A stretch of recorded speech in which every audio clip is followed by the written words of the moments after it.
ব্যস্ত হওয়ার দরকার নেই, আস্তে আস্তে পুষ্পাঞ্জলি দেওয়া, জায়গাটা পরিষ্কার করো। আমাদের মায়ের মন্দির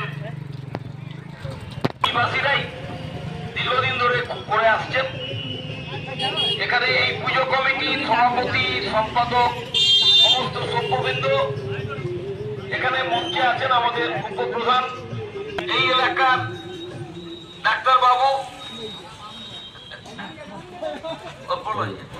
হ্যাঁ জানি তো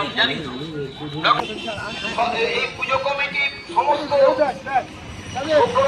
এলাকার অধিবাসীরা, ব্যবসায়ী বন্ধুরা আছেন।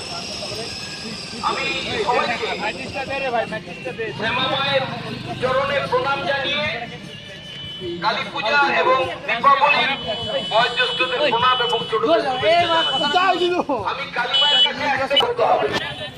তিনি বলেছেন যত মত তত পথ, রামকৃষ্ণ বলেছেন, এবং তার ভাব শিষ্য বিবেকানন্দ তিনি বলেছেন মানব সেবায় ব্রতী হতে হবে, মানব সেবাই শ্রেষ্ঠ সেবা, জীবের প্রেম করে যে এখানে গাই চ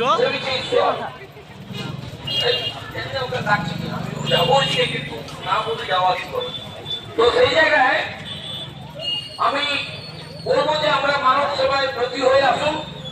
আমরা পুজোতে আমরা কালী মন্দিরে যাই, আমরা দুর্গা পূজা করি, বিভিন্ন অনুষ্ঠান করি, এবং মসজিদে যায়।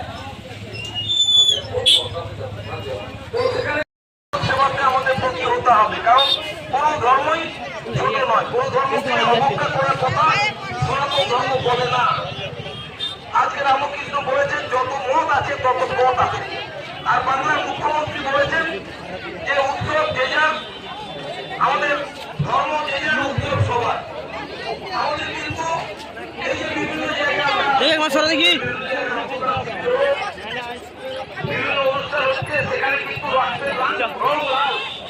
সে কোন দলের লোক, কোন ধর্মের মানুষ, সে উচ্চ বর্ণের না নিম্ন বর্ণের, মুসলমান, জৈন কি খ্রিস্টান, সেটা দেখা হয় না। রক্ত সংগ্রহ হয়, রক্ত ব্যাংকে থাকে, কেউ অসুস্থ হলে তার শরীরে রক্ত দেওয়া হয়। কেউ জানতে চায় না রক্তটা হিন্দুর না মুসলিমের, জৈনের না খ্রিস্টানের, রক্ত রক্তই, রক্তের রং লাল।